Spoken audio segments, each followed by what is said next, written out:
Hello everyone, स्वागत है आपके अपने YouTube channel online GK GS classes में। आज की यह क्लास जो है क्लास 12th इंग्लिश के 8वां chapter how free is the press के सब्जेक्टिव क्वेश्चन आंसर का क्लास है। और क्लास ऐसा कि जिसमें आपको कुछ रटना ना पड़े, समझ के याद हो जाए, है कि नहीं। आइए शुरू करते हैं इस सभा को।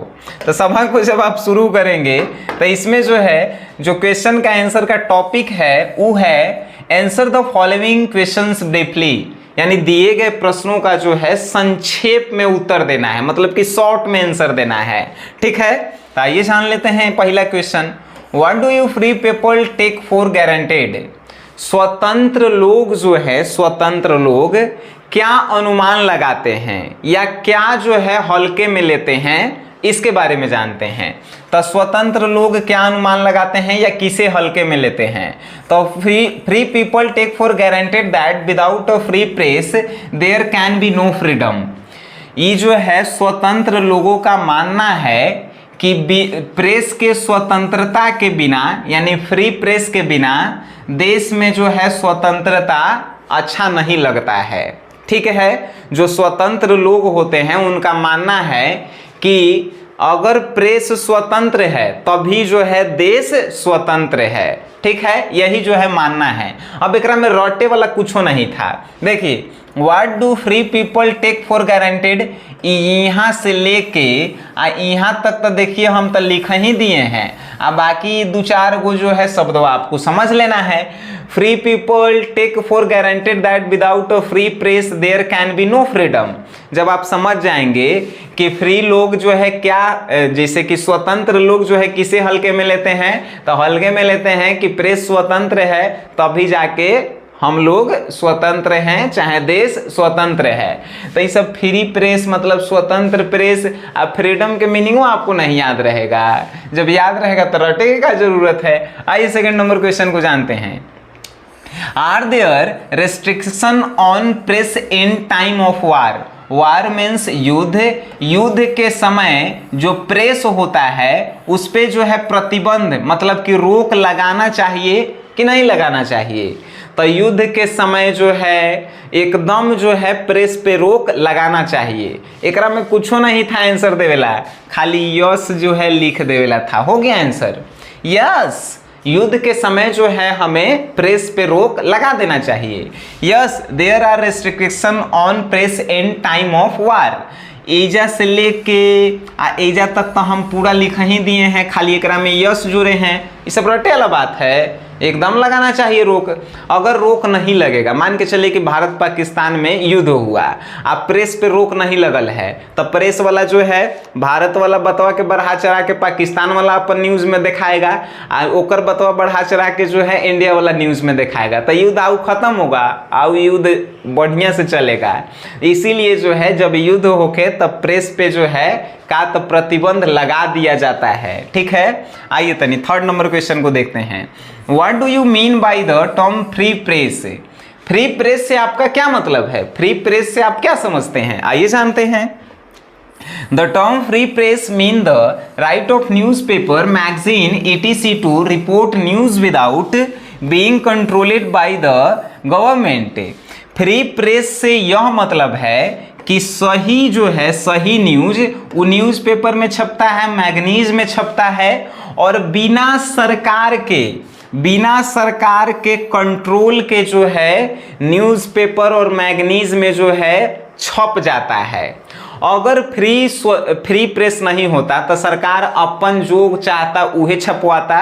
इसीलिए जो है फ्री प्रेस से ये मतलब है कि जो न्यूज़पेपर में छपता है, मैगजीन में छपता है, वो बिना सरकार के कंट्रोल किए हुए जो है छपता है, without being controlled by the government, यानी बिना सरकार के इजाजत के जो है छपता है। इसका मतलब है कि प्रेस जो है स्वतंत्र है कि नहीं। अब जो है fourth number question, who is the master the state और द पीपल? यानी कि कौन जो है मास्टर है, राज्य है कि राज्य के लोग हैं? कौन मास्टर है, राज्य है कि राज्य के लोग हैं? तो यहाँ पे people are the master of the state, लोग ही जो है राज्य के मालिक है, यानी कि जनता राज्य के मालिक नहीं है, राज्य के सरकार राज्य के मालिक नहीं है, जनता मालिक है। जनता जब चाहेगा जब सरकार गिरा सकता है। तो यहाँ पे यही लिखा गया है, people are the master of the state, यानी कि लोग जो है राज्य के मालिक हैं। मास्टर मीन्स मालिक। आइए सेकेंड, अब नेक्स्ट को देखते हैं। नेक्स्ट है 5 number question, what does the unofficial censorship seek to do, यानी अनऑफिशियल सेंसरशिप से जो है क्या अनुमान लगाया जा सकता है। तो अनऑफिशियल सेंसरशिप से जो है ज्यादा कुछ तो नहीं किया जाता है, but the unofficial censorship does not do much, यानी कि अनऑफिशियल सेंसरशिप से ज्यादा कुछ तो नहीं किया जाता है। It seek to express a public opinion as to manufacture it. Unofficial जो सेंसरशिप लगता है, यानी कि बिना पूछताछ के जो प्रतिबंध लगता है, उससे क्या होता है, तो इससे ज्यादा कुछ तो नहीं होता है, लेकिन पब्लिक के राय के बारे में लोग जो है जान जाते हैं कि पब्लिक जो है प्रेस के बारे में क्या सोच रही है। तो जो अनऑफिशियल सेंसरशिप होता है उससे ज्यादा कुछ नहीं होता है, नॉट डू मच, यानी ज्यादा कुछ नहीं होता है। It seek to express a public opinion, लेकिन जो है जनता के राय के बारे में जो है प्रेस को मालूम चल जाता है कि जनता हमारे बारे में क्या सोचती है। ठीक है, अब आगे, name 2 source of revenue newspaper usually survive on. Newspaper का इनकम का 2 गो स्रोत बतावेला है जहां से आता है। तो देखिए, the 2 cheap source of revenue newspaper पढ़े थे, उसी में हम बताए थे। पहला एडवर्टाइजर, मतलब कि प्रचार, विज्ञापन, जो न्यूज़पेपर में प्रचार होता है, न्यूज़ में प्रचार होता है वहाँ से। और दूसर का या तो न्यूज़पेपर के कंपनी के जो धन है वहाँ से, और नहीं तो ओकर मालिक से। ठीक है, देखिए न्यूज़पेपर का इनकम कहाँ से होता है। न्यूज़पेपर का इनकम पहला एडवर्टाइज से, एडवर्टाइज मीन्स प्रचार से, कि पेपर में कितना प्रचार आ रहा है, कौन कौन कंपनी के प्रचार आ रहा है, पहला देखिए यहाँ पे लिखल है। दूसरा कि उस पेपर का मालिक कौन है और उसके पास कितना धन है, वहाँ से भी जो है इनकम होता है। हम ये पढ़ाए हैं, जब आपको समझाए हैं कैसे। ठीक है, अब जो है B2 प्रश्न को देखेंगे। इसका भी टॉपिक है answer the following questions briefly, यानी दिए गए प्रश्नों का जो है संक्षेप में उत्तर दीजिए। आइए जानते हैं। पहला क्वेश्चन है, what are the 2 basic assumptions about the public, यानी पब्लिक जो है, पब्लिक ये क्या बोलते हैं, न्यूज़पेपर के बारे में जो है क्या उनका सोच रहता है। व्हाट इज द सोच, जिसे व्हाट इज द सोच कही थी यहाँ, मतलब कि पब्लिक जो है न्यूज़पेपर के बारे में क्या जानती है। आइए जानते हैं। तो the 2 basic assumptions about the public are, पहला that they have not the intelligence to distinguish truth from a falsehood and, यानी कि पहला कि या तो पब्लिक को ये पता नहीं है कि न्यूज़पेपर में सच लिखल है कि झूठ है, तो सच को कैसे अलग करें और झूठ को कैसे अलग करें। दूसरा, that they don't care at all that a statement is false provided it is titillating, या दूसरा पब्लिक को पता है कि झूठ बात है, फिर भी जो है उसको खाली पढ़े में मजा आ रहा है, इसीलिए वो न्यूज़पेपर को पढ़ता है। यहाँ पे क्वेश्चन का था, ये समझिए, what are the 2 basic assumptions about the public, यानी पब्लिक जो है न्यूज़पेपर के बारे में ज्यादा इंटरेस्ट जो है या उसके बारे में क्या सोचती है। तो पब्लिक ये सोचती है, या पब्लिक को इसके बारे में पता नहीं है कि या तो पेपर में जो सच और झूठ लिखल है उसको कैसे अलग कर सकते हैं, या तो पेपर में झूठ लिखल है ओकरा पता है लेकिन उसको पढ़े में मजा आ रहा है, इसीलिए न्यूज़पेपर पढ़ रहा है। ये जो है एक आंसर है। आगे आप पढ़ेंगे सर। आगे जो है नेक्स्ट क्वेश्चन है, what is supposition of contest, यानी कि कॉन्टेस्ट के बारे में जो है क्या अनुदर्भ लगाया गया, यानी क्या अनुमान लगाया गया।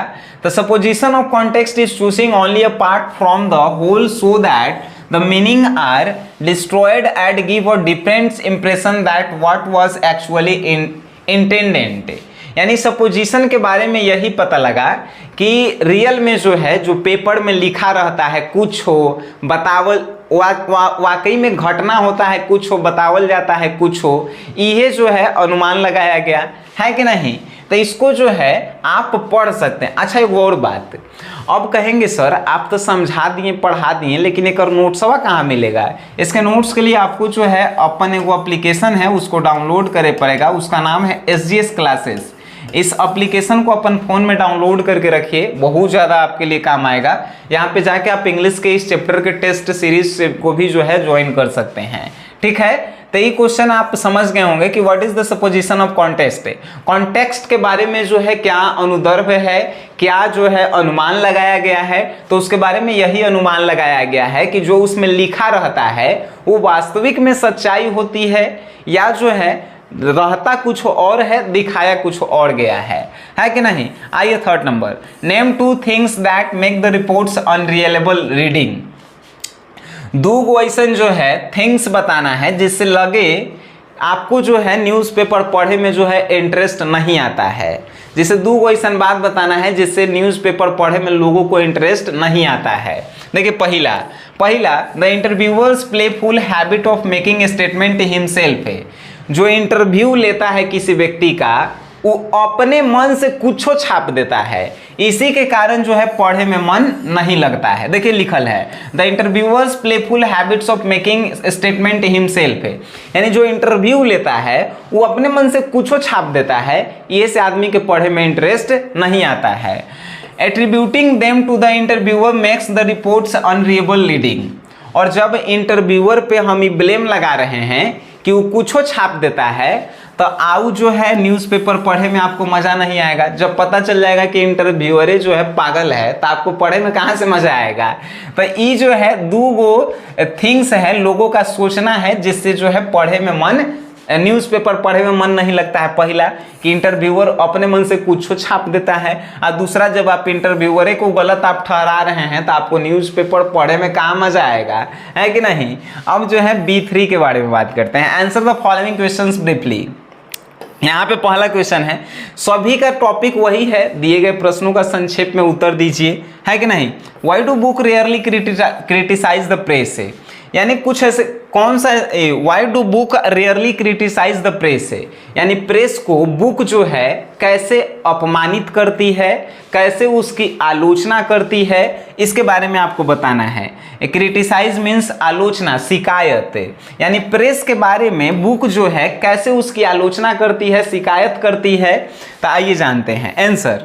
ए book rarely criticise the press, यानी ज़्यादातर बुक जो है प्रेस को ज़्यादा आलोचना नहीं करता है, शिकायत उकायत प्रेस के बारे में ज़्यादा नहीं करता है। बिकॉज द प्रेस कैन इधर इग्नोर द बुक, और अगर कोई बुक वाला करहूँ दिया शिकायत तो इसको जो है प्रेस वाला जो है इग्नोर कर देता है, और चाहे उसको जो है देखबे नहीं करता है सब। फिर से बुक जो है प्रेस के बारे में आलोचना करता है कैसे, तो ज़्यादातर बुक जो है उसके बारे में प्रेस के बारे में आलोचना नहीं करता है, क्योंकि और अगर कोई करहूँ दिया आलोचना तो द प्रेस कैन इधर इग्नोर द बुक, यानी प्रेस वाला जो है वो बुक को पढ़ता नहीं है, चाहे वो बुक को देखबे नहीं करता है। और publish sneering comments in its gossip column about it से, अगर कोनो प्रेस वाला उसको देख भी लेता है कि कोनो बुक वाला हमारे बारे में गलत छाप दिले है, तो वो बुक के बारे में जो है हंसी मजाक वाला जो पेपर में भाग होता है ओकरा में वो बुक के बारे में छाप देता है, और बुक वाला के पेपर वाला मजाक उड़ा देता है कि नहीं। ऐसा ये लिखल गई है। तो आप ऐसे जो है जब आप पढ़ेंगे तो आपको मज़ा भी आएगा, रटे की कोनो ज़रूरतें नहीं है। आइए धनी अब जो है लास्ट पेज है इसका सेकंड नंबर क्वेश्चन है B3 का। How do the newspaper grudge the slightest effort to hinder the irresponsible disseminating of nonsense, यानी कि ये क्या बोलता है कि जो न्यूज़पेपर होता है वो छोटे छोटे बातों को जो है बड़ा कैसे बनाता है, या उसके बारे में जो है कैसे वो क्या लिखता है। तो यहाँ पे the slightest effort the hinder the irresponsible dimension of nonsense is greeted by a concerted howl, this is a threat to the freedom of the press. जैसे कि कह रहा है क्वेश्चन कि क्या प्रेस पे जो है प्रेस के बारे में जो है आपको गलत ठहराना, जैसे प्रेस को गलत ठहराना जो है कहाँ तक सही है, क्वेश्चन ई कह रहा था, हम पहली बार में गलत बोल दिए थे। न्यूज़पेपर को जो है गलत ठहराना कहाँ तक सही है? तो न्यूज़पेपर को गलत ठहराना जो है ये सही नहीं है। सही इसलिए नहीं है क्योंकि अगर आप न्यूज़पेपर को गलत ठहराते हैं तो न्यूज़पेपर की स्वतंत्रता को जो है इससे हानि होती है। अगर आप न्यूज़पेपर को स्वतंत्र कर दिए हैं, न्यूज़ को स्वतंत्र कर दिए हैं, तो उसको गलत काहे ठहरा रहे हैं? उससे जो है उसकी स्वतंत्रता पर जो है प्रभाव पड़ता है कि नहीं? क्वेश्चन फिर से समझिए। How do the newspaper grudge the slightest effort the hinder the irresponsible disseminating of nonsense. यानी न्यूज़पेपर को कहाँ तक जो है गलत ठहराना चाहिए? तो गलत ठहराना जो है न्यूज़पेपर को ज़्यादातर अच्छा नहीं है। ये सब नॉनसेंस बातें हैं क्योंकि इससे जो है क्या होता है तो प्रेस की स्वतंत्रता पे जो है प्रभाव पड़ता है। ठीक है, आगे क्वेश्चन कर रहा है, name the 7 charges the author makes against the press. यानी कि जो लेखक है प्रेस को रियल में पहचानने के लिए 7 गो बात कही है, उस 7 गो बात को जो है लिखेला है। तो देखिए जो लिखल है, फॉल्स एम्फेसिस, गार्बलिंग मतलब सनसनीखेज खबरें, garbling, inaccuracy, reversal of fact, random invention, miracle mongering, flat suppression, ये सभी जो है लेखक के द्वारा जो है लिखा गया है। इस चैप्टर को हमने बड़ी आसानी से आपको पढ़ाया है, तो ये चैप्टर जाके आप देख सकते हैं। अब जो है आप अपन ऐप में जाइए और इसके नोट्स को जो है एक बार आप देखिए और उसके बाद आपको पता चलेगा कि पूरा क्वेश्चन आंसर जो है हमको याद हो गया। ठीक है, वीडियो आप देखे हैं, अच्छा लगा है, इस वीडियो को अपने दोस्तों में शेयर जरूर करें और वीडियो देखें उसके लिए धन्यवाद।